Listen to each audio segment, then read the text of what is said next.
Hello, it's Rebecca here, and today I'm sharing a layout and process video for SpiegelMom Scraps, and it's actually my very first project since joining the design team, so I'm really excited to be sharing this with you today. For my layout I have decided to use Vicki Boutin's colour study collection, and I've fussy cut all of those circles from the gorgeous foiled vellum paper, and I've picked out 3 sequin mixes to work with. So I've got Tea Rose Garden, Perfect Moment, and finally Limeade Twist. And that's because when I got my design team pack through the mail, I was like a kid in a candy store and I really couldn't contain myself, and I couldn't narrow it down to just one mix to work with at first. So I've picked 3 out to use, and they all work really well with this collection and my photo, so it worked out really well, not being able to choose just one. So I'm going with a circular theme for my layout. As I said, I've fussy cut all of those circles off of the vellum paper. I've also cut my photo in a circle, and I'm going to use the 2 circular chipboard frames from the colour study collection, and these are kind of foiled as well, so they're absolutely beautiful. Now they're already sticky on the back, but I've decided to add some glossy accents, just a couple of dots around the edge, and that's just to make sure it does stick to my acetate and all my sequins stay in, because I'm going to turn these into shaker pockets. So it's really important that everything is stuck firmly in place, otherwise it will be a disaster. And I wanted to use the new Big Mama tape roll, but the smaller of the 2 chipboard frames was slightly too narrow for it, so I've had to try cutting it in half just to make it a bit narrower, and this stuff is super sticky, which is fantastic because that's what you want with a shaker pocket. Not so fantastic for my poor scissors. They are going to need cleaning now because they're just full of adhesive, but I get there in the end and just trim some little bits in half to go around the edge, and that's just to create a kind of pocket for my sequins to sit into. The second frame wasn't quite so difficult. It's a bit wider, so the Big Mama tape roll was the perfect width for it. So it's just a case of cutting it down and kind of manipulating it round, just to go around that circle. So just take a moment to do that, and then I can put my sequins in the centre. So the photo I'm using today is of myself and my little boy on holiday last summer. And when we went into lockdown last March in the UK, I made the crazy decision to have some fun with my hair and dyed it bright pink. It's the first time I've ever dyed my hair a bright colour. And my plan was to keep it the whole time we were in lockdown, but lockdown was dragging on quite a bit.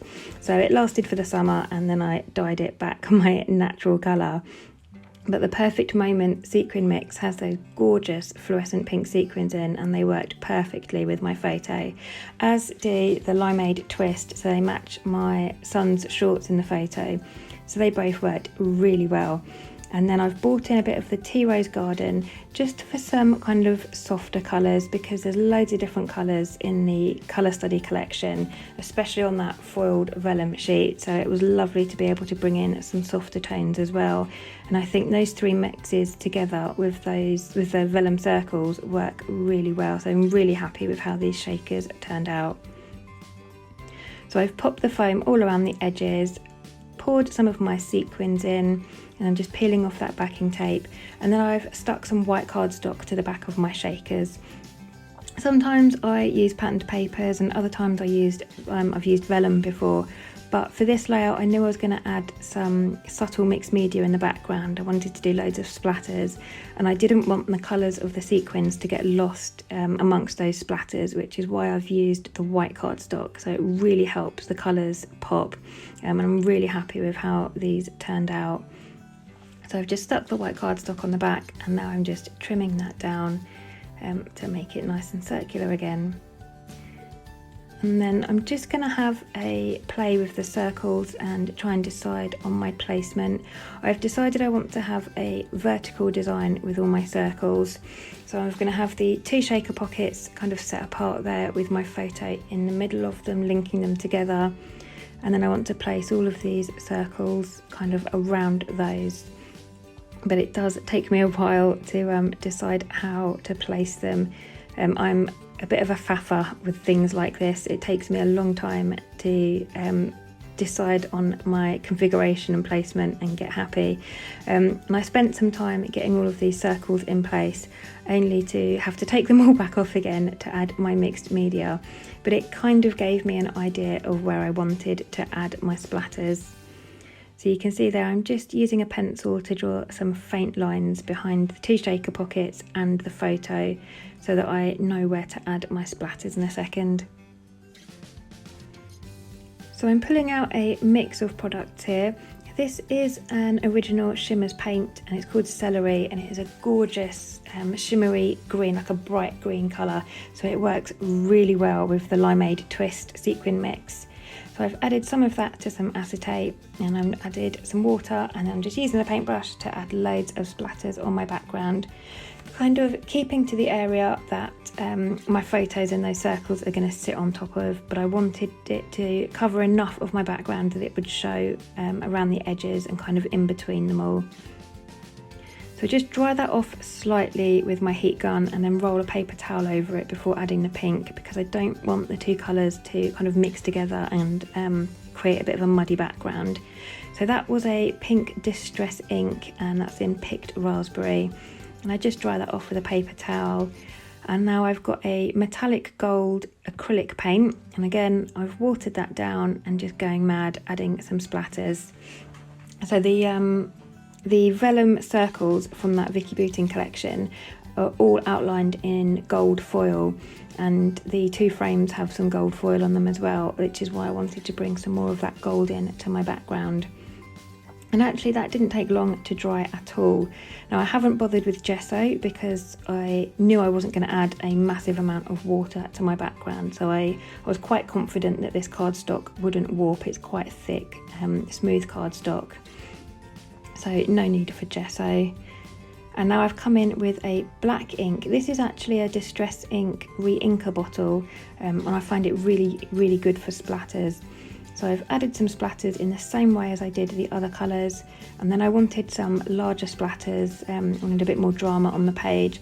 So I saturated my paintbrush and held it up quite high above my page, and then just used my fingers to kind of squeeze the bristles so that those larger splatters drop down on the page.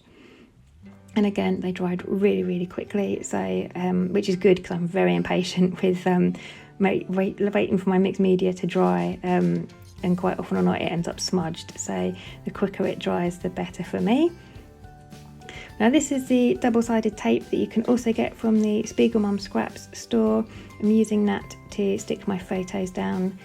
I'd already mounted my photo on white cardstock at the beginning of the video, but I've decided that I want to bring more of that black in because I've got those splatters on my background. So I've added a second layer behind my photo using the black. And then because those 2 sequin shaker pockets are quite dimensional, I need to add some foam behind my photo, just in that centre section there, to raise it up to the same level as those shakers. So again, I'm just using that Big Mama foam tape roll to do that. And I'm adding 2 layers just so that it can sit up a bit above my shakers.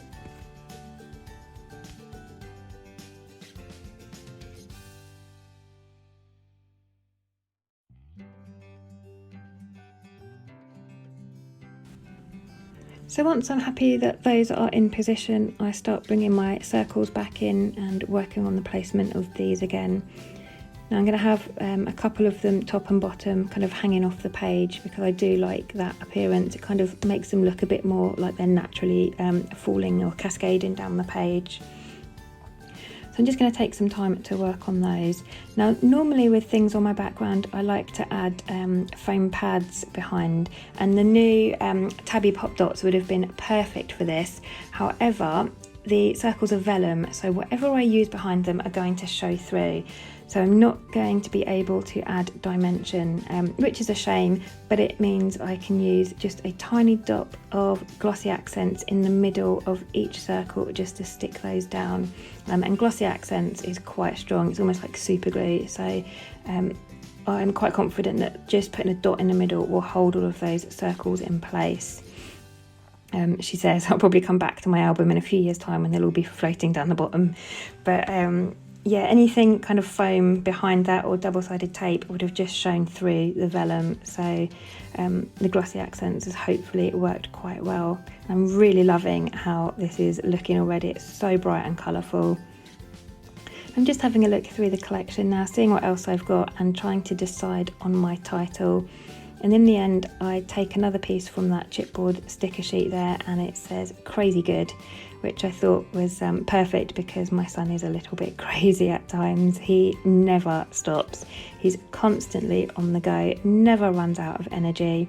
And because we'd been in lockdown, we hadn't really visited any parks or playgrounds in ages. So this was the first time he'd been in a playground on a swing for ages. So I thought Crazy Good was a good title to go with. And it also brought a bit more of that black in as well. Now I've also added some of the puffy heart stickers from the collection in various colours, and then these butterflies have been fussy cut from one of the patterned papers. I'm just adding 3 in there, and I'm just sticking the centre of the bodies down of these butterflies. I always like to leave the wings kind of floating because it adds a lot more dimension. So I've stuck some foam pads behind the wings, but I don't peel the backing off of those. They are purely there to help with the dimension. And then those foiled vellum circles, where I cut those out from, the rest of the sheet has got this gold foiled grid pattern on it. And it seemed such a shame to waste that and throw it away. So I've punched some circles out in 2 sizes and I'm sticking those in amongst all the other brightly coloured circles. It brings in a pop of that gold again, and I really do like how that looks. And now I'm just going to add some more sequins because you can never have too much sparkle on your layout. So I'm just adding some dots of glossy accents all over my background, in amongst those circles and around the edges, and a couple on top of the circles. And I'm using the green sequins from the Limeade Twist mix and the pink ones from Perfect Moment. And Perfect Moment also has these gorgeous dark, larger blue sequins, which are perfect because some of the circles from that vellum sheet have got a darker blue on it. So I just add 2 or 3 of those as well. And I just absolutely love how this is looking. It's probably my favourite layout of 2021 so far. I'm really, really pleased with how it came out.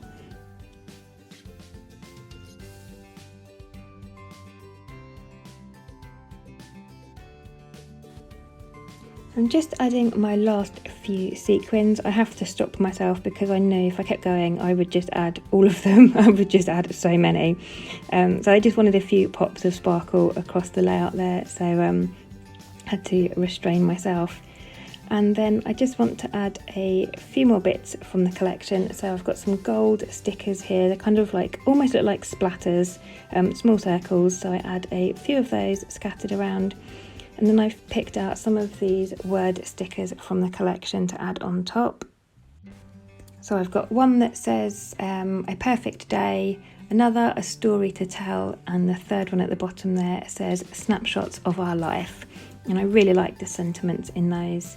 And again, I've raised those up onto tiny foam pads for a bit more dimension because, like I said, the circles were stuck flat. I do like a lot of dimension, so I've stuck those ones up with foam pads and then finished my layout off with a doodled black border around the edge. So thank you very, very much for joining me today. That was my first design team layout for SpiegelMom Scraps and I love how it came out. Please do remember, if you use code Rebecca15, you will get 15% off your order in the shop as well. And I will leave some links in the description box below to all the mixes I've used and also to my social media accounts if you'd like to have a look and see some more of my work. So thank you again very much for joining me and I will see you next time.